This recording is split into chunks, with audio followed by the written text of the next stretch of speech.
Welcome all to another fantastic episode of the Film Knobs Podcast, a loose movie discussion podcast hosted by me and two of my big dumb idiot friends as we traverse the cinematic world and talk about movies as friends trying not to hurt each other's feelings. We continue. Nearly impossible. Nearly impossible. How are you guys doing today, by the way? I'm okay. All right. The time change messed me up a little. Yeah, what is up with that? Why did I've been trying to sleep a total of only 6 hours, like timing it.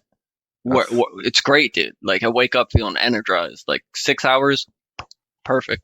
You ever see you know what like microdosing is but for sleep? Have you ever seen people that like microdose sleep? The naps? The naps? Yeah. You nap like 1 hour at a time, like several times. Sick. You got to be sick in the head to do that shit. I can never take a nap that's longer than 2 hours. That's insanity. Like ever. You couldn't take a nap longer than 2 hours? Sometimes or less than 2 hours. Definitely do that. Less than 2 hours. Like I constantly. Yeah, I constantly my naps are always sleep. I can't just nap. Actually, if I'm not careful, I'm definitely gonna take a nap that's more than 2 hours if I don't set an alarm. Oh no, I can't. I'm a heavy sleeper. This begs a good question. Good question. At what point does a nap become sleep? I think 15 minutes to 30 minutes. 15 minutes to 30 minutes is a nap. An hour is I would consider sleep. An hour at max, maybe an hour max. No. An hour max could be an hour max. I'd say an hour max is a nap. Well, yeah, but like 2 hours isn't a long time. A 2 hour nap is possible though. So if I'm like up most of the night, like working or something, if I do something that involves that, and then I wake up or I go to sleep, and then I wake up around like noon, and then maybe I'm like, oh fuck, I'm still tired. I take a nap for like 2 hours. Like a few hours later, that's like, is that sleep to you? Oh no, like you never got out of bed, you just went back to bed? Now, does that denote what napping is? Do you have to get out of bed afterwards? I mean, either way, you have to get out of bed afterwards, correct? I mean, what? Or is it a continuation of sleep? Yeah, do you tack on to your sleep? Like I slept a total of this today? So this week we're continuing with our with the theme of choosing each of our favorite directors and just talking about them. We've already done Bowden's, Tarantino, we've done mine, Scorsese. And now we're moving on to Ashton, you have a special director here. Yeah, it's perfect. He's got the perfect one. That was the perfect segue into it, because talk about a snooze. His director is...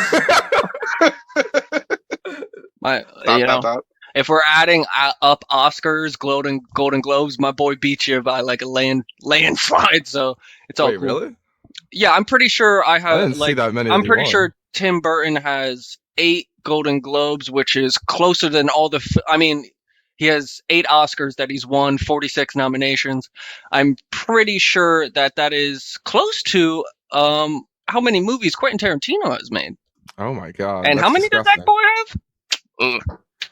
Yeah, I'm not surprised. Ashton is like the elitist of the group. He's sitting over there in his ivory tower. So to him, awards do mean everything. I get it. Oh no, they don't mean everything. But if we were to go down the award route, Tim Burton kind of beat you guys. I don't want to go down that route. That was the first thing you brought up, though. You immediately led into So the amount of awards that he has, actually. Yeah, I don't want to go down that route. I'm going to take a detour. I'm not going down there. Yeah, because I know Bowden's going to do nothing but trash him and bring up politics into his movies and stuff. Not at all. But absolutely not. Like I'm sure he's going to say a lot about like how the Martians from Mars came and attacked us. I'm sure like that's a huge political thing to him, like deeper meaning. Space. No, nothing like that. I mean, we don't have to get political. I mean, he casts a lot of white people. You don't see a lot of people of color in his movies, but we don't have to. We can steer clear of that. Sweeney Todd, there's a lot of color, like when it comes to blood. Yeah, even he often does black and white movies. Like he doesn't even just color for the sake of color. Now I'm thinking about it, and I hate to talk bad about my guy. I don't remember a lot of color. Did we say who we were talking about? Yeah, Tim Burton. Tim Burton. Hey, everybody. Tim Burton, the man of the hour. It's Tim Burton. If you guys didn't guess, it's Tim Burton. Elusive. But yeah, I don't remember seeing a lot of. He sticks to like the same people throughout his movies. He really doesn't cast a lot of other people, and I don't know if that's a race thing to him. I'm not even gonna lie. I didn't know Tim Burton was still alive today. Jesus Christ. I felt like he's fallen off. What has he been up to lately, do you think? I think his last movie was Dumbo, if I'm not mistaken. Oh, yeah. I thought it was the Miss Peregrine's home. No, that was Peculiar Kids or whatever. I believe that was before it. Oh, okay, then yeah, Dumbo probably. Yeah, because I think that was 2019. Dumbo. Supposedly he's working on an Addams Family TV show. I know we don't talk about TV shows, but I'm pretty sure that's going to be his next thing. That seems like a perfect fit for him. Yeah, that it really does. Be good. Is it? I hope it's like actually edgy and not like subdued. It's going to be Netflix, so I don't think he's going to be, having to limit his. Oh, it's Netflix. Okay, cool. I don't think he will have to limit any of his dark stuff.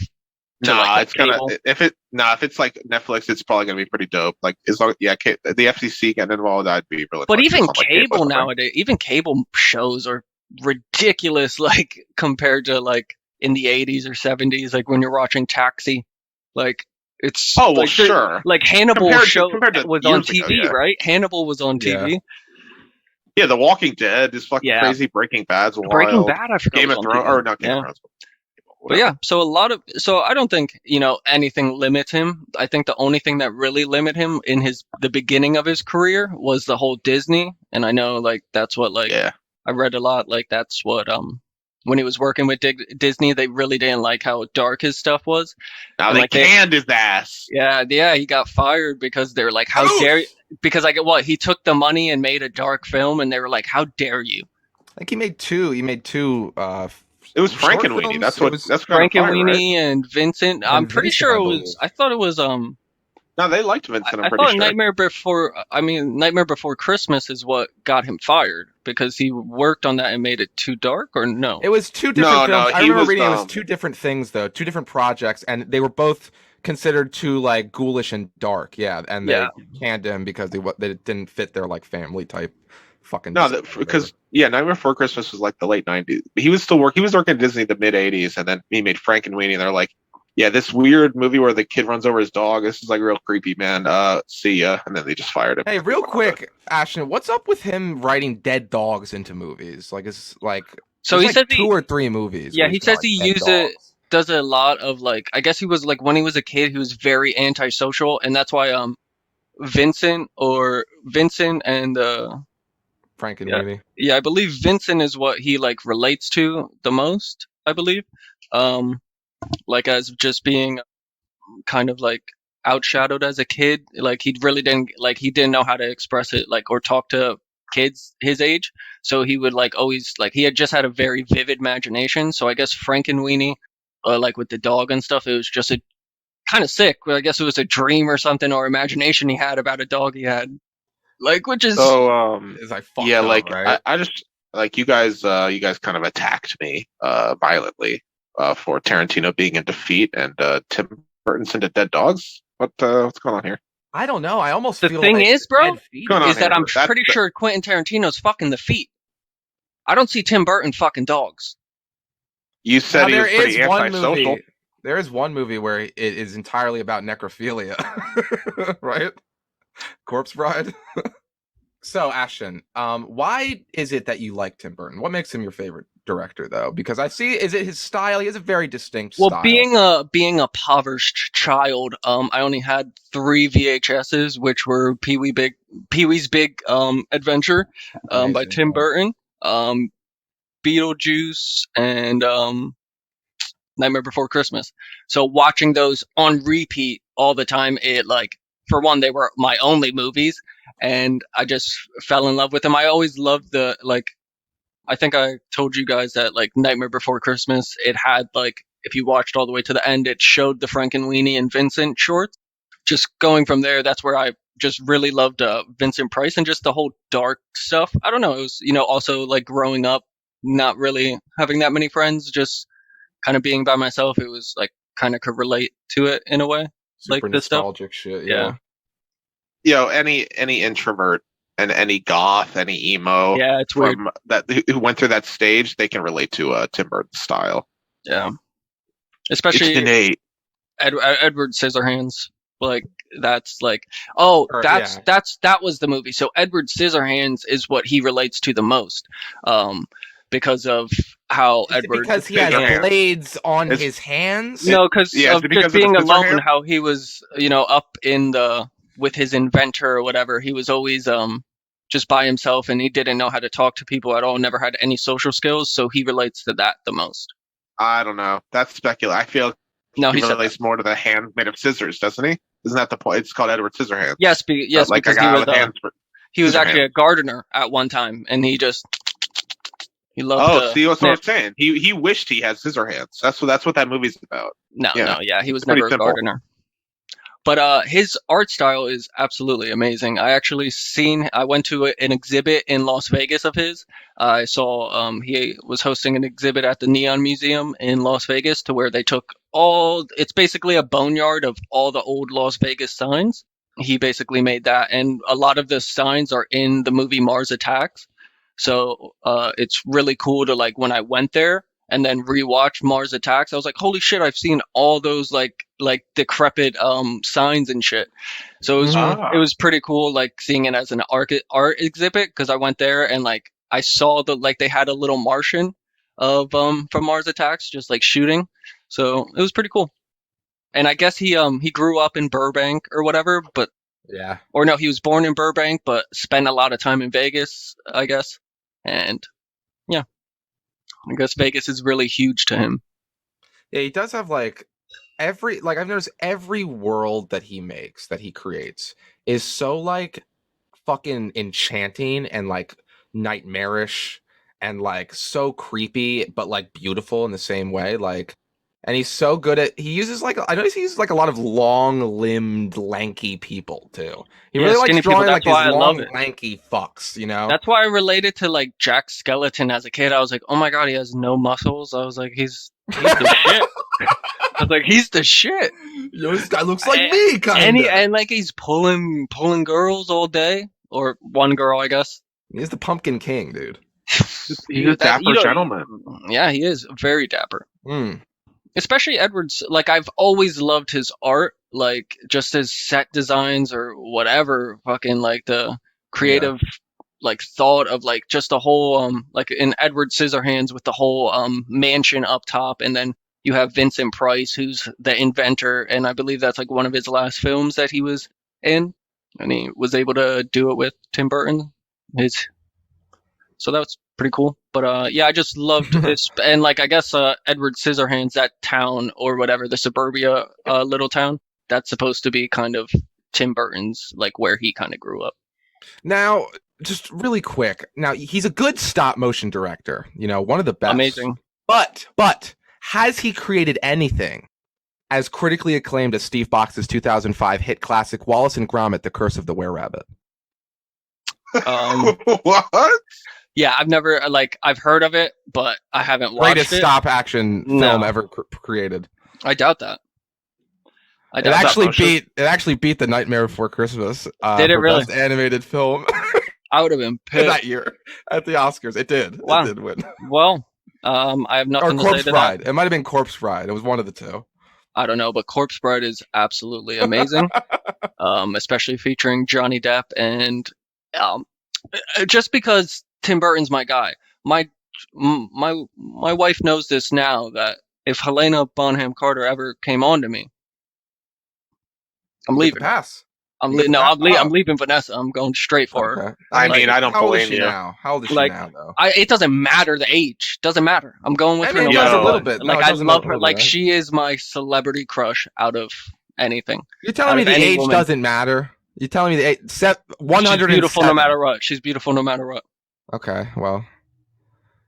Sorry, Tim Burton. Can you imagine? I'm gonna steal your girl.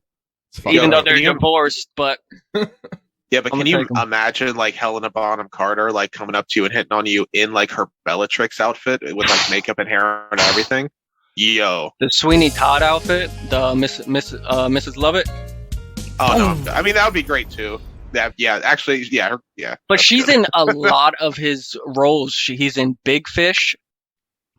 What is it? Big Fish. He's in. He's plays Corpse in. Bride, Nightmare Before Christmas. I don't know if he's in Dark Shadows, but Alice in Wonderland, Corpse Bride. I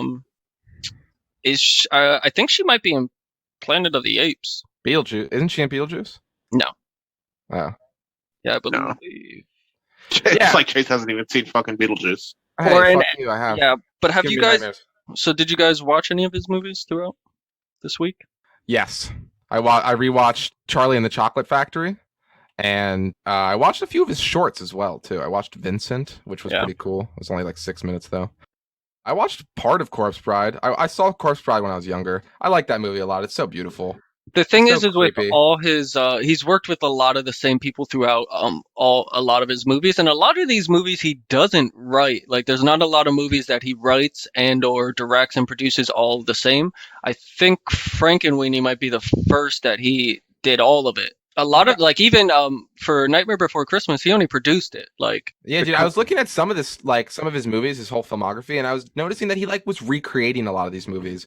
And it's like I looked some of it up, and it's because he just has like this fascination with those movies, like growing up and shit. Yeah, And he just Sweeney likes to Todd remake being it in his cool gothic fashion. You know what I mean? yeah, And it's like I don't know. I think that's really cool. Where it might not, some people call it lazy, I guess, or something. But I think it's cool that he is making his favorite things into his own creation too. Like he's, you know what I mean? There is one movie I want to talk to you about, and definitely I want to back you up on something, Trace. So in this movie, Ed Wood, featuring Johnny Depp, it's one of the first scenes. They say a word, biopic. Do they really? Yes, they say biopic in it, and They don't say biopic. no, but the movie is however you would say it, a biopic A of biopic, I think. a late Ed Wood. I don't know if you would be able to know his whole name, Bowden. Edward Jr.? I know he's a junior, but I don't know if you watched it, Bowden. But Ed Wood, it's probably one of my favorite biopics ever. Like, Johnny Depp plays like just an amazing biopic. Didn't the guy say biopic in the movie? Yeah, he said biopic. Then yeah, it is. Yeah, guys, it's biopic. On this podcast, we actually embrace correction.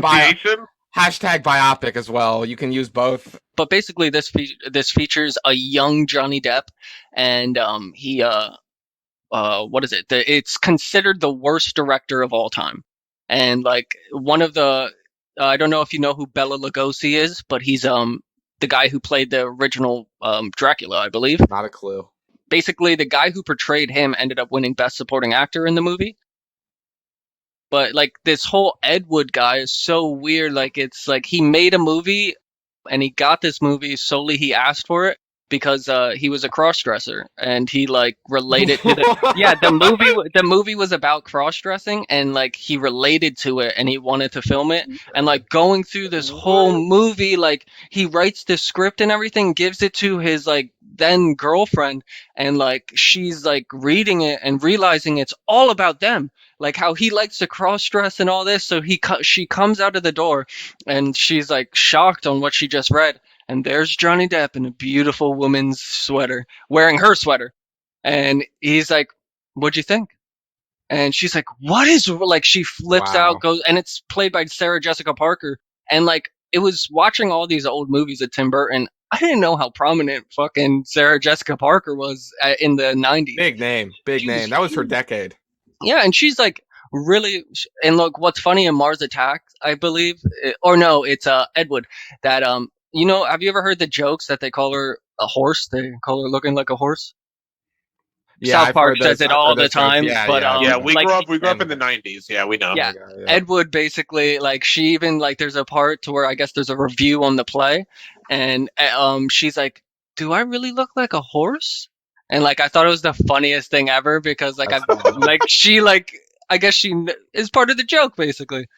But Ed Wood was a very good biopic.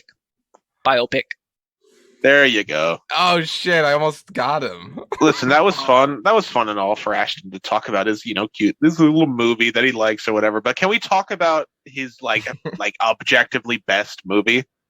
Can we talk about that now? Okay, wait. Can I guess what Billy's gonna say?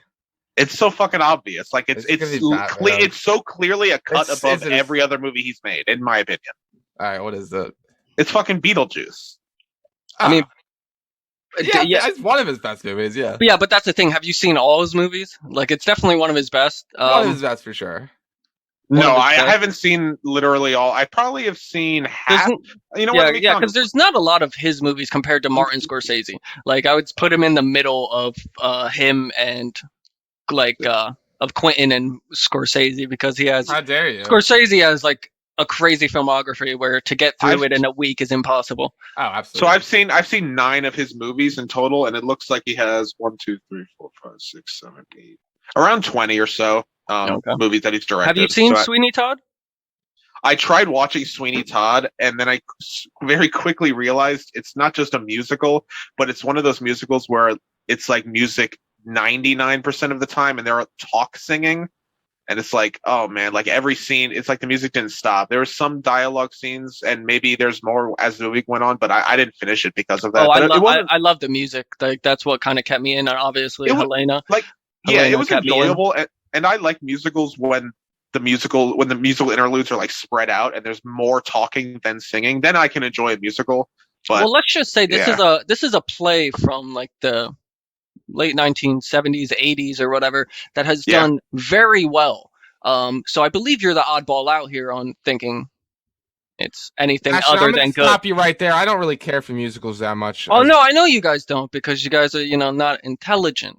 Like you I gotta. love musicals. Oh! Kate doesn't like musicals. I don't care really about them. Yeah. Not gonna Okay. lie. Well, see, that's the thing is a lot of Tim Burton movies feature Danny Elfman creating the music and a lot of people singing. I Like do like Corpse Bride him working sings. with Danny. Danny Elfman's great, and his I think he's score only for done- Beetlejuice is fantastic. Yeah, he didn't do 3 of his movies. That's it. Only 3. Like- Sweeney Todd he didn't do. How did we get off of Beetlejuice? How did you trick me into getting away from this amazing movie? I mean, Winona Ryder, Michael Keaton, amazing. Like, can we? Okay, one of the most iconic cinematic characters of all time, Michael Keaton as Beetlejuice. The character's on screen for like it's like Joker levels of amazingness when like Joker's on screen in The Dark Knight for what, like 15, 20 minutes in like total runtime.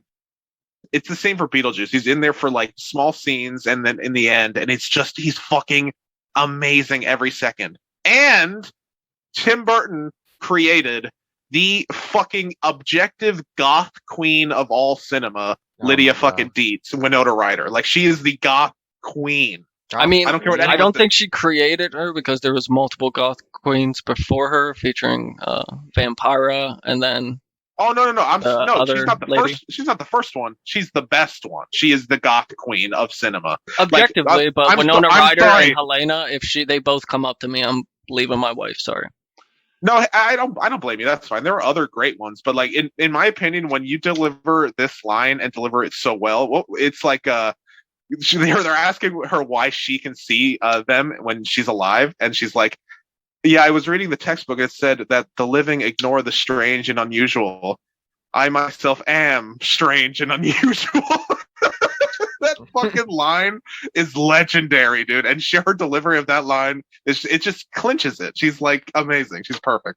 Yeah, it's not bad. Not a bad movie, but can we talk about his remake of Charlie and the Chocolate Factory for just We're 1 moving off second here? Beetlejuice. Okay, we'll talk about Charlie. Absolutely We'll talk about S-tier it. class movie right here. His take Wait, on you Charlie actually- and the Chocolate Factory. Wait, for real? Like you love it? Like you For think real, it's better than like beautiful, Beetlejuice or Edward amazing. Scissorhands? The best movie he's ever done. I mean, well, they're completely different movies. So No, it's not the best movie he's ever done. I really I was like gonna it, though. I was gonna say that's like absurd. I like Tim Burton's sense of humor too. That's something I've noticed about him. His sense of humor is like, especially in that movie, is where I see his sense of humor the most, and it's with Johnny Depp as well. His portrayal. got to see him in Ed Wood. Hilarious. Haven't seen Ed Wood, but I mean, we talked about that with Scorsese, how he has this like collection of actors that he always invites back that they work so well together. Mhm. And yeah, Tim Burton has that too with like Helena Bonham Carter and fucking Johnny Depp and shit. Johnny Depp said in a perfect world he would only work with Winona Ryder and Tim Burton. That seems like the three-way marriage that should have been. Yeah, for sure. 'Cause we saw what happened with his current relationship. A little shaky, Who are we Yeah. talking about, Johnny? Johnny. Yeah. Okay, so back to Oops. I'll fucking feed into you, Bowden. I'll feed into you, Bowden. Michael Keaton was amazing in Beetlejuice, and Beetlejuice, like I said, it was one of the movies I had on VHS, so it was amazing. I watched it every day. But he's came out with a lot of great movies, and that's the thing. It's hard for me to really pick a favorite with his. But Michael Keaton in that, Alec Baldwin, Winona Ryder. There's so many big names in that.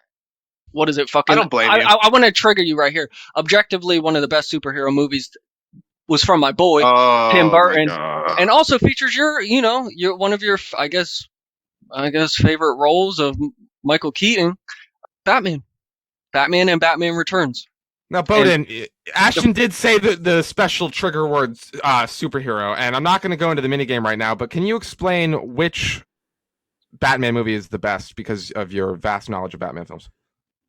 Of course, he's going to go with the whole Christian Bale series. Give me a tier list right now. But I like Tim Burton because it's I like his Batman because it's very dark, and that's what I loved about it. And also, Jack Nicholson is objectively my favorite Joker, just because of his crazy ass smile, and that's what I love about it. So, like, I personally prefer Nolan's trilogy. It's just like I feel like most people would agree. But like older people that grew up watching the 1989 Batman are that's like still holds a special place in their heart. And the one thing I will say about Tim Burton that he didn't like making the Batman movie was great, but it also did such a good service to like superhero movies going forward because Tim Burton was the first one to finally make superhero movies like have a dark tone, because before that we had Richard Donner's Superman, which is very optimistic and hopeful and stuff and lighthearted. But like without Tim Burton deciding to make Batman very dark, like it should have been, like Gotham in the movie is very grimy and like dirty. Like it's Gotham. The streets. Like it looks dirtier than any city. That opened up superhero movies to be dark going forward, and it's benefited them greatly. We got Blade and X-Men and Spider-Man, and like movies like super movies got much darker after that, and it spawned the superhero genre, which I'm so thankful for. Yeah, I truly love the Batman from Tim Burton, and I don't know if you know this, but Batman Returns, the portrayal of Penguin from Danny DeVito is actually changed the whole appearance for Penguin in the comics. Like Tim Burton making Danny DeVito look like that, from the comics on, he started to look like that. I don't like any of Tim Burton's villains in any of his movies. I love Danny DeVito. We have to protect Danny DeVito at all costs. Yeah, so fuck you, Bowden. As a human race, I love Danny DeVito, but I don't like Poison Ivy. Okay, but you can't say that. You can't say that. Poison Ivy wasn't in Batman Returns. Was it not Batman Returns? No, he produced the third one with Poison Ivy, Jim Carrey, but he didn't. That was Schumacher. Yeah, he really didn't have much to do with it. So he had Catwoman and Michelle Pfeiffer. Too. Michelle Pfeiffer as Catwoman. Michelle Pfeiffer. And I guess that got a lot of backlash because of how he made Catwoman like BDSM, all like latexed up and stuff, and a lot of people back then I guess didn't like that. But Michelle Pfeiffer, you know what I'm saying? Oh God, oh God. She looks great in there. Fantastic. No, what are you saying, Ashton? What are you saying? I said she looks great. Fantastic. Oh, okay. Oh, yeah, she does. Yeah, so then I don't. I'm mistaken. Schumacher's Christopher Walken is in Batman Returns. What are you talking about? What's he doing? I forget. I haven't seen them in a while. He plays I can't even think of his name, but he's like another villain or whatever. Or no, he plays the mayor or something. Somebody running for the mayor. One of those just big, has all the money or whatever. But Danny DeVito ends up like taking him hostage and saying, we're going to work together. And then Christopher Walken's plan is to make Danny DeVito the Penguin fucking mayor. Jesus. But I just love like, and he sticks with that through everything. He never makes, maybe I think Big Eyes, if you guys have ever seen that, it's probably the most like non-dark movie. Like it's like doesn't have that much dark atmosphere. It's a fucked up premise because it's based on a true story of Christoph Waltz, like stealing his wife's paintings and then selling them as his own, and then taking all the credit for her because it's like, I don't know, 1920s, 1930s, to where I guess he didn't respect the women, and he just like took all his wife's painting and then sold them and made a bunch of money, and then she sued him and ended up getting that money back. Good for her. Mm-hmm. But Big Eyes is good, and I would consider that probably like not that. What is it? Not dark. So what's your absolute number one favorite film from your favorite director? I'm gonna have to say Nightmare. Oh, well, that's the thing. Nightmare Before Christmas he only produced, but like from what he's done, I would have to say Edward Scissorhands. That is my number one top favorite. Yeah. Because Winona Ryder. Yeah, it's an amazing movie. Amazing performances. That movie scared me as a kid. And what's also So I badly. love is like Vanessa, my wife, hates Danny DeVito. I love him so much. He is a national treasure and he should have a monument somewhere. He's featured in all his movies, and like a lot of his movies, Danny DeVito plays the guy fucking handling the circus. Like it's crazy. Like he's always in charge of a circus in all his shit. Or like fucking Dumbo, he fucking plays that, but then in Ed Wood he plays the same thing if I'm not mistaken. It might not be Ed Wood. Mars Attacks, he plays fucking just some dude who gets shot up by fucking Martians. Or he's like a huge fan of Tom Jones. But he also owns a circus. Yeah. Did you guys see Alice in Wonderland? Oh yeah, absolutely. Yeah. Was that good for you? You like that? I think I watched it. I don't think I didn't rewatch Alice in Wonderland during the whole week. You said that like you just like gave me a hand job. You just like gave me a hand. You're like, yeah, you like that? You like that? Is that good for you? Like, are you done? Are you finished yet? Oh man, but yeah, you know what? I like. It's not like a good movie, like at all. But no, I saw that it didn't do well. It didn't like get perceived that well, I guess. But I thought it was like pretty huge. I thought it was like a big movie. Basically, he just took the Alice in Wonderland story and didn't reinvent it or do anything. It's just that, but with Tim Burton's creepy aesthetic. Yeah. So as far if you enjoy Tim Burton's like gothic dark aesthetic and like his fun whimsical ideas, as far as like makeup and effects and stuff, you'll enjoy the movie just looking at it. Like I could sit down and watch the movie, you know, be on my phone and glance up and be like, oh, well, that's a creepy looking tree and like shit like that. But you know, whatever. I mean, I want to also talk about Sweeney Todd again. That Johnny Depp performed these. Oh my god! He was singing it, bro. He sang every day it, with Ashton. We'll wake up. We'll wake up and get a text from Ashton. Can we continue talking about Sweeney Todd even when we're not filming? Like every fucking day with this guy. Oh my god! All right, I'll move on from Sweeney Todd. Corpse Bride has one of the best piano scores ever in animated movie. Like fantastic. When it comes with, I believe his name is Vincent in that too. Huge fan of Vincent Price. Shout out to Vincent Price. I guess fucking Johnny Depp plays Vincent, I believe. And yeah, amazing piano score in there. But I think like, what is it? Have you guys seen his first thing that he's ever animated? It was a pencil sketch. And it's called the Nightmare Stalk of the Celery or something. Yeah. I actually saw that. He won like an apprenticeship to Disney. Are you going to ask us next? Did you guys see the homework he gave into his art class in high school? I mean, we don't give a shit about his little doodles, Ashton.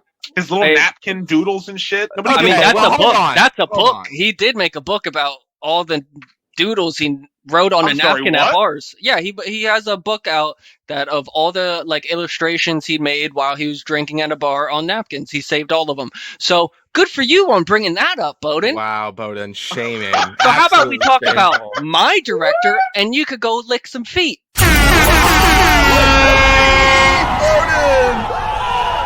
Wow. We're gonna kink shame me, but meanwhile Tim Burton's into fucking dead dogs. Like I don't even know what to say anymore at this point. I mean, at least he's not like into alive dogs. I don't fucking know. Oh my god! But there's a lot of movie like Johnny Depp is in a lot of his movies. Like it's pretty crazy. The Depp. Yeah, that's the man. Shout out to Johnny Depp. I'm Team Johnny Depp for sure. Team Johnny Depp for sure. What's the best role Johnny Depp's ever had? Jack Sparrow, probably. Jack Sparrow. Jack Sparrow. Before the third, yeah, but before the third one. You've never seen Crybaby, bro? Yeah, Johnny Depp and Jack Sparrow. What the fuck is that? One of Crybaby. You said that as if I walked in the room and said I ain't seen Crybaby. Yeah, you never seen Crybaby, bro? Like fucking. So basically, it has to do with Johnny Depp young, and basically when he cries, he drinks his tears. I don't know how that's not a Tim Burton movie, Great but role. it's not. That sounds like a But great it's role. not. That definitely sounds like that sounds better than Jack Sparrow. Anyway, yeah, Jack Sparrow's definitely the best. First, I'm just talking about What are you the talking about? first Edward movie. Scissorhands, my guy. What? Edward Whoa. Scissorhands. Compared to Jack Sweeney fucking Todd. Sparrow? I mean, yeah. From roles that I love, yeah. Better than I don't know. Pirate. Charlie and the I Chocolate don't like- Factory, though. Charlie and the Chocolate Factory is amazing. Willy Wonka absolutely killed that role. Yeah. Shout out to Gene Wilder, but you just didn't do it for me. Oh my god. See, that's dumb. I love the original. No, the original was amazing. I love the original. Don't get me wrong. Yeah, I wouldn't even talk shit. I can't But- compare them because they are completely different. But the Same premise. Tim but Burton's completely cut was different. my favorite for sure. Yeah. Almost like the Snyder cut, right? Don't get on started on the Snyder cut here. Oh yeah, Snyder Cut's coming out soon, boys. I'm just counting down the days. And So- that's where we're gonna stop the podcast. Actually, whereas before Burton goes on a rant about the Snyder cut. So But yeah. I just wanna, if Tim Burton, you ever listen to this, I'm sorry about talking about your ex-wife, and I'm willing to come on board with whatever you have. Take me on, as wherever. an apprentice. As an apprentice, of yeah, some sort. yeah. If you need an or electrician, even if you just need coffee. If you just need coffee, I'll be your coffee boy. I'll be your I'll be a little. You could just use me, use me, him. abuse me. Please use him. Use us, Tim, please. As a stepping stone. But yeah, follow us on social media. Tweet at us if you have anything you want to yell at us about or talk about. At the Film Knobs on Twitter, or at Certainly Chase is mine. At Just Bowden is Bowden. Follow me and Bowden on Letterboxd as well. At Chase TM. At Bowden. And Ashton, unfortunately, doesn't have any social media, of course, as we all know. He lives in a small hut somewhere in South America. I got nothing. Yeah, he's homeless and he doesn't have shoes. You're like a piece of wood strapped around, like bungee corded around his foot. I actually took 2x4s. I took old props of Tim Burton and just I sleep in those. I actually sleep in the neon signs out in Las Vegas. Just try to get close to him. He takes a bunch of the old discarded movie posters that come in the DVD box sets, and he wraps those around himself. It's like it's one of the sets from Charlie and the Chocolate Factory, the bucket house. You know? He sleeps in Charlie's room. My whole cardboard box is just layered with Tim Burton steel books. Steel books. Fuck You can up, sell. is it? You can probably Wait. sell them and get a better box to live in. Yeah. Just line the box. Skadoosh.